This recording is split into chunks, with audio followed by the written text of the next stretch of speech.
میں نے تو تم کو تمہاری قوم کو ساتھ لانے کے لیے کہا تھا، کہاں ہے قوم؟ ما اعجلک عن قومک یا موسیٰ قال هم اولائی علی اثری۔ حضرت موسیٰ علیہ السلام سے اللہ نے پوچھا جلدی کیوں کی تم نے؟ قوم کے لوگ کہاں ہیں؟ قوم کے لوگوں کو تم نے کہاں چھوڑ دیا؟ حضرت موسیٰ نے کہا کہ اللہ قوم کے لوگ پیچھے آ رہے ہیں۔ اللہ نے پوچھا تم کیوں جلدی آ گئے؟ تمہیں کیا جلدی تھی کہ تم آ گئے؟ ما اعجلک عن قومک یا موسیٰ قال هم اولائی علی اثری وعجلت الیک رب لترضی۔ اللہ تجھے راضی کرنے کے شوق میں ان سب کو پیچھے چھوڑ کر آگے آ گیا۔ کیا جلدی؟ جلدی کی وجہ، سبقت کی وجہ، حضرت موسیٰ علیہ السلام یہ کہتے ہیں اللہ تو راضی ہو جائے، تجھ سے ہم کلامی کے شوق نے اور تجھے راضی کرنے کے شوق نے مجھے قوم کو پیچھے چھوڑ کر آگے آنے پر مجبور کر دیا تھا۔ انبیاء کرام میں سے ہر نبی کی یہی خواہش تھی کہ میرے عمل سے کوئی خوش ہو نہ ہو، اللہ راضی ہو جائے۔ آج کیا کہیں، ہمارا مطمع نظر صرف لوگوں کو خوش کرنا ہے۔ اگر ہماری شادی بیاہ میں رسوم و رواج میں ہم پڑے ہوئے ہیں، ہم یہ کہتے ہیں اگر میں یہ نہ کروں لوگ ناراض ہو جائیں گے، خاندان والے ناراض ہو جائیں گے۔ ہم خاندان والوں کو خوش کرنے کے لیے رب کو ناراض کرنے کے لیے تیار ہیں۔ آج کے زمانے میں کتنے رسوم ہیں، کتنے رواج ہیں جس میں ہم دانستہ نادانستہ پڑے ہوئے ہیں۔ آپ ان سے پوچھئے یہ کام نہیں کرنے کا تھا، آپ نے کیوں کیا؟ وہ کہتے مجھے دل سے پسند نہیں ہے مگر مجبور ہوں، گھر میں بچوں کی خواہش ہے، گھر میں بیوی کی خواہش ہے، سماج کے نام پر، رشتوں کے نام پر ہم رسم و رواج کی زنجیروں میں جکڑے ہوئے ہیں۔ ہمیں اس بات کا احساس نہیں ہے کہ ہم سے اللہ ناراض ہو جائے۔ یاد رکھیں جس کام سے رب ناراض ہو ہم دنیا والوں کو خوش کر کے کامیاب نہیں ہو سکتے، اور جس کام سے رب راضی ہو جائے دنیا والوں کو ناراض کر کے ہم ناکام نہیں ہو سکتے۔ ہم کامیاب ضرور ہوں گے اگر ہم نے رب کو راضی کر لیا۔ اس دنیا میں رہتے ہوئے ہر کام کرتے ہوئے یہی سوچیں اس کام سے میرا اللہ راضی ہے کہ نہیں ہے۔ اگر راضی ہے تو پھر دنیا والے خوش ہوں یا نہ خوش ہوں ہمیں پرواہ کرنے کی ضرورت نہیں، اور اگر میرے کام سے اللہ ناراض ہو رہا ہے تو پھر ہمیں دنیا کی پرواہ کرنے کی ضرورت نہیں کہ ہم ان کو خوش کر سکیں۔ رسول اللہ صلی اللہ علیہ وسلم کے اقوال، آپ کے افعال، آپ کے کردار کا محور ہی یہی تھا کہ رب راضی ہو جائے۔ آپ کی تعلیمات ہی یہی تھی کہ زندگی کے ہر موڑ پر، ہر مرحلے میں، ہر حال میں اللہ راضی ہو جائے۔ اللہ کی رضا اور اللہ کی خوشنودی رسول اللہ صلی اللہ علیہ وسلم کی زندگی کی جستجو تھی۔ خوشی اور غم ہر حال میں رسول اللہ صلی اللہ علیہ وسلم نے رضا الہی کی تاکید فرمائی۔ لک الحمد حتی ترضا ولک الحمد اذا رضیت ولک الحمد بعد الرضا۔ رب کو راضی کرنے سے پہلے بھی نیک عمل کر کے جب رب راضی ہو جائے تب بھی اس کی رضا کی فکر، یہ نہیں کہ رب راضی ہو گیا اب ہم مطمئن ہو گئے، تھوڑا کام کر لیا ہم نے پھر اس کے بعد تھوڑے دن کے بعد خاموش رہ گئے۔ نہیں، زندگی کے ہر لمحے اور آخری حد تک ہم اللہ کی رضا اور خوشنودی کی کوشش کریں۔ رسول اللہ صلی اللہ علیہ وسلم آپ تو خیر کی دعوت دینے کے لیے آئے تھے، آپ کی زندگی کا ہر عمل نیک ہی نیک تھا، آپ غلطی نہیں کرتے تھے، مگر اس کے باوجود بھی بار بار رسول اللہ صلی اللہ علیہ وسلم اللہ سے یہی دعا مانگتے تھے، اسألک من العمل ما ترضا، اللہ مجھے توفیق عطا فرما کہ میں وہ عمل کروں جس سے تو راضی ہو جائے، تیری رضا والے عمل کرنے کی توفیق عطا فرما، ورزنا ورزیانا، اللہ ہم کو راضی کر دے اور تو ہم سے راضی ہو جا۔ یہ کون کہہ رہے ہیں؟ رسول اللہ صلی اللہ علیہ وسلم رب کو راضی کرنے کے لیے دعائیں مانگ رہے ہیں۔ سوچ کر دیکھیں ہم نے کتنی مرتبہ اللہ سے ہاتھ اٹھا کر دعا کے لیے ہاتھ اٹھا کر اللہ سے یہ کہا ہو کہ اللہ ہم سے راضی ہو جائے۔ رسول اللہ صلی اللہ علیہ وسلم جیسی ذات جن کی زندگی نیکیوں میں بھری، وہ بار بار یہ کہہ رہے ہیں اللہ کوئی عمل ایسا نہ کروں جس سے تو ناراض ہو جائے۔ ہماری زندگیاں صرف رب کی ناراضگی والے عمل ہی کر رہی ہیں، مگر کبھی ہم نے اللہ کی رضا کی توفیق طلب نہیں کی۔ رسول اللہ صلی اللہ علیہ وسلم ہمیشہ یہی دعا مانگ رہے ہیں، اللہ تیرے رضا والے عمل کرنے کی توفیق عطا فرما۔ اسألک من العمل ما ترضا، خوشی ہو غم ہو ہر حال میں ہمیں رضا الہی کی کوشش کرنے کی ضرورت ہے۔ عام طور پر غم کے موقعوں پر انسان پتہ نہیں کیا کیا جملے کہہ دیتا ہے۔ شدید غم کے موقع پر اپنی زبان سے ایسے الفاظ نکال دیتا ہے جس سے رب ناراض ہو جاتی۔ رسول اللہ صلی اللہ علیہ وسلم نے ایسے موقع پر بھی فرمایا، ایسے موقع پر بھی یہ تاکید فرمائی کہ آپ صبر سے کام لیں، زندگی میں غم کی حالت میں کوئی جملہ ایسا نہ کہیں جس سے رب ناراض ہو جائے۔ آپ کی زندگی میں غم بہت آئے، تکلیفیں اور مشکلات بہت آئیں، ان غموں اور تکلیفوں میں ایک تکلیف آپ کی یہ بھی تھی کہ آپ کی جو نرینہ اولاد تھی وہ زیادہ عمر نہیں پا سکی، حکم الہی سے بچے چھوٹے تھے انتقال کر جاتے تھے۔ ان میں سے ایک حضرت ابراہیم بھی ہے۔ حضرت ابراہیم کی جب وفات ہوئی آپ بہت غمگین تھے۔ ظاہر بات ہے بیٹا ہے، لخت جگر ہے، پیدا ہوا، عمر تھوڑی تھی، انتقال کر گئے، اور جیسے ہی انتقال ہوا دل غمگین ہو گیا، آنکھیں اشکبار ہو گئیں، بچے کو سامنے دیکھ رہے ہیں، اس نے عمر نہیں پائی تھی، غمگین تھے آپ علیہ السلام۔ اور غم کی حالت میں انسان اپنی زبان سے بہت کچھ کہہ دیتا ہے، بہت کچھ ایسے الفاظ کہہ دیتا ہے جس کی وجہ سے رب ناراض ہو جاتے ہیں۔ رسول اللہ صلی اللہ علیہ وسلم پر جب غم کے پہاڑ ٹوٹ پڑے، آپ علیہ السلام نے صبر کیا اور غم کی حالت میں کیسے رہیں امت کو تاکید اور تلقین کے ساتھ ساتھ عمل کر کے بتلایا۔ دیکھیں کیا کہا آپ علیہ السلام نے فرمایا، ان العین لتدمع وان القلب لیحزن، بے شک یہ آنکھ آنسو بہاتی ہے، بے شک یہ دل غمگین ہوتا ہے، یہ فطری امر ہے کہ کسی پر غم آئے تو آنکھ سے آنسو آئے گا، میرے بھی آنکھ سے آنسو آ رہے ہیں، یہ فطری امر ہے کہ کسی پر بھی غم آئے گا اس کا دل دکھے گا۔ مجھ پر بھی آج غم آیا ہے اور میں بھی تکلیف میں ہوں، میرا دل غمگین ہے، مگر رسول اللہ صلی اللہ علیہ وسلم نے پیغام دیا۔ پھر کہا اللہ کے رسول نے، اے بیٹے ابراہیم، تمہارے اس دنیا سے رخصت ہونے کی وجہ سے میرا دل غمگین ہے، وَإِنَّا عَلَىٰ فِرَاقِكَ لَمَحْزُنُونَ۔ اس کے بعد آپ نے فرمایا میری آنکھ بھی بہہ رہی ہے، میرا دل بھی غمگین ہے، اور تیرے اس جانے کی وجہ سے میں بہت غمگین ہوں، مگر لوگوں سے کہا وَلَا نَقُولُ إِلَّا مَا يَرْضَى رَبُّنَا، آج ہم کوئی ایسی بات نہیں کہیں گے جس سے اللہ ناراض ہو جائے۔ وَلَا نَقُولُ إِلَّا مَا يَرْضَى رَبُّنَا، سوائے اس کے اِنَّا لِلَّهِ وَإِنَّا إِلَيْهِ رَاجِعُونَ پڑھنے کے میں اور کچھ نہیں کہوں گا۔ رب ناراض نہ ہو، زندگی میں خوشی ہو، زندگی میں تکلیف ہو، زندگی میں غم ہو، زندگی میں بہار ہو، کچھ بھی ہو، ہم کوئی عمل ایسا نہ کریں جس سے ہم آپے سے باہر ہو کر رب کو ناراض کریں۔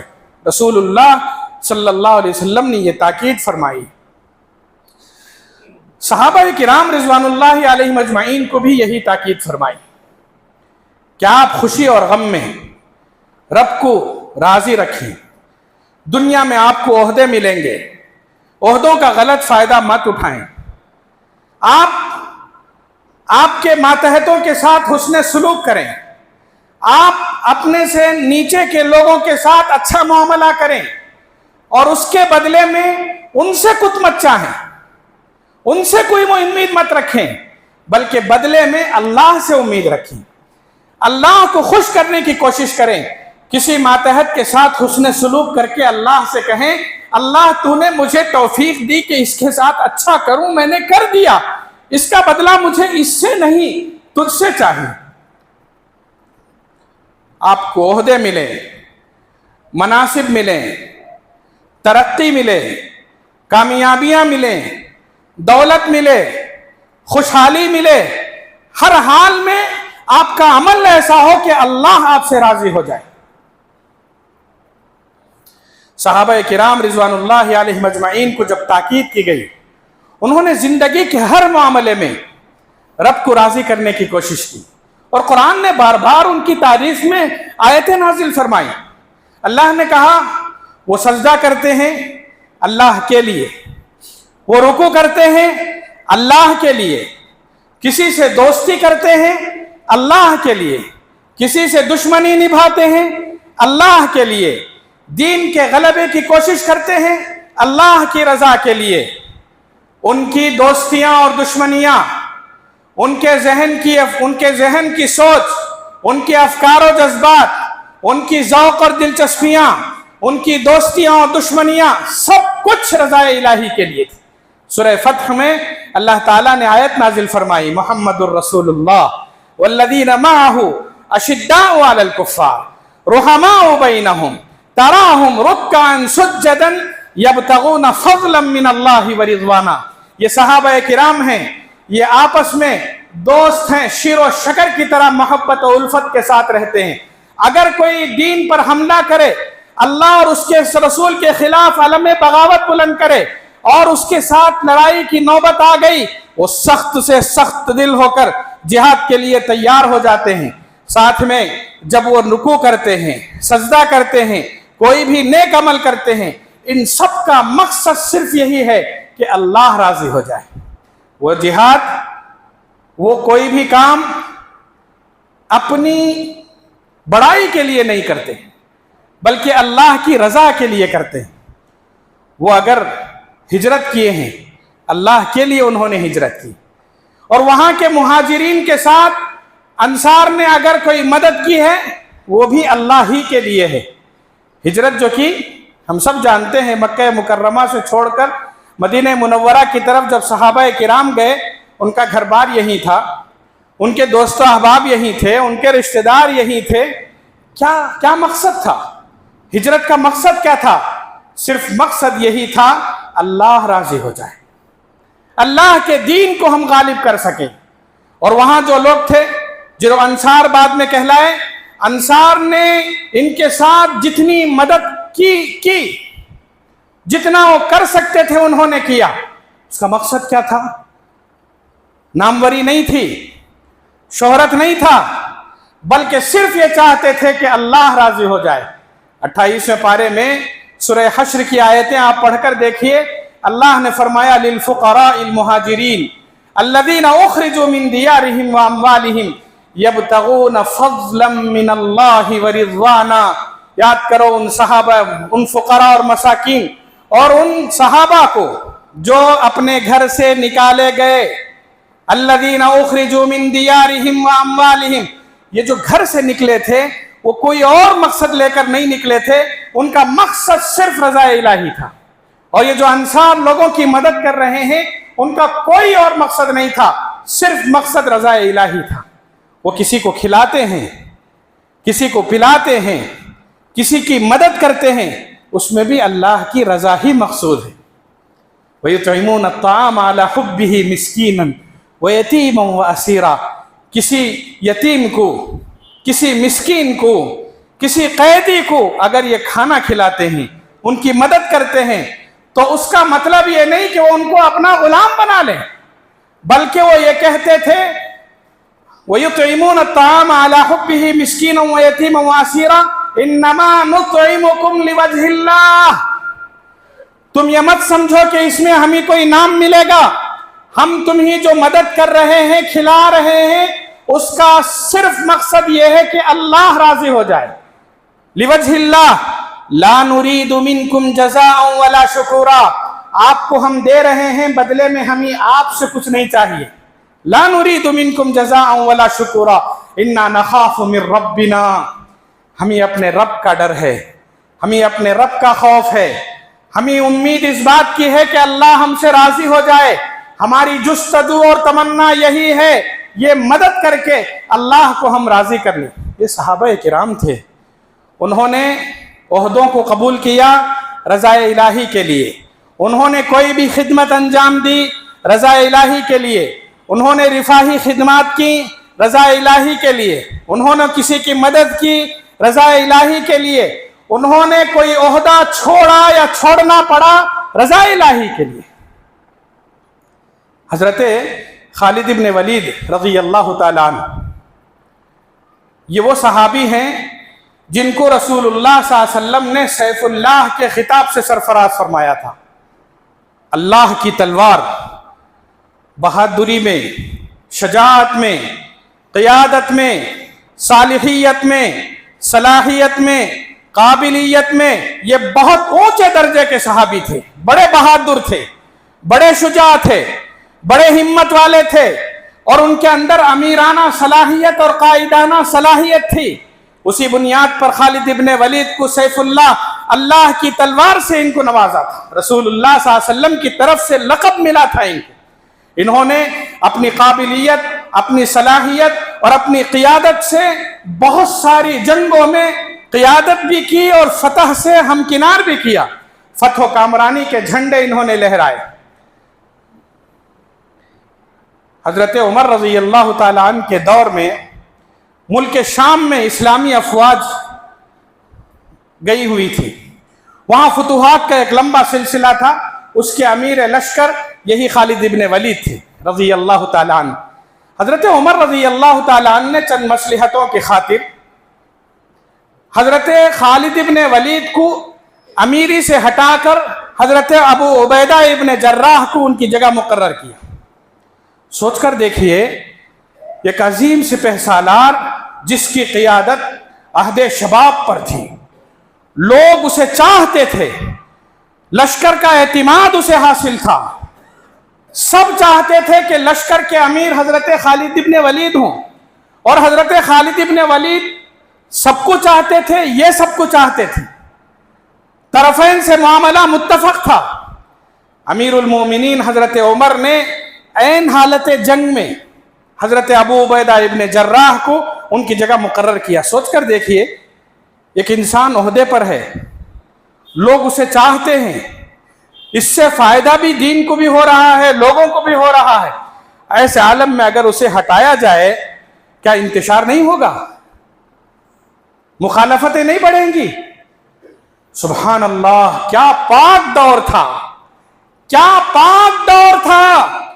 امیر لشکر حضرت خالد ابن ولید کو جب حضرت عمر رضی اللہ تعالیٰ عنہ کا حکم آیا کہ میں تم ہی معزول کر کے ابو عبیدہ ابن جراح کو تمہاری جگہ امیر مقرر کر رہا ہوں، سبحان اللہ، حضرت خالد ابن ولید نے جنگ کی حالت میں لوگوں میں اعلان کیا، اب سے امیر میں نہیں عبیدہ ابن جراح ہوں گے۔ نہ کسی پیشانی پر بل لایا، نہ کسی قسم کا احتجاج کیا، نہ کسی قسم سے لوگوں کو جا کر بہکایا اور بھڑکایا، اور نہ خود دل میں خیال کیا کہ کیوں مجھے ہٹایا۔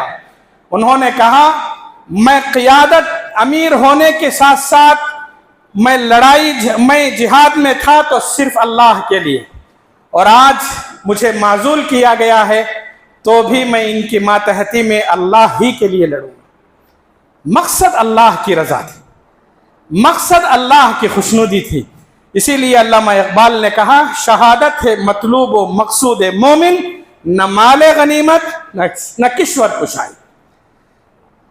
دنیا کے عہدے، دنیا کے مناصب، دنیا کا مال، دنیا کی دولت، دنیا کی جاہ و حشمت، ان سب چیزوں سے آپ فائدہ اٹھائیے، مگر جہاں رب کی رضا آڑ میں آ گئی تو آپ رب کی رضا کو چنیے، لوگوں کی باتوں میں مت آئیے۔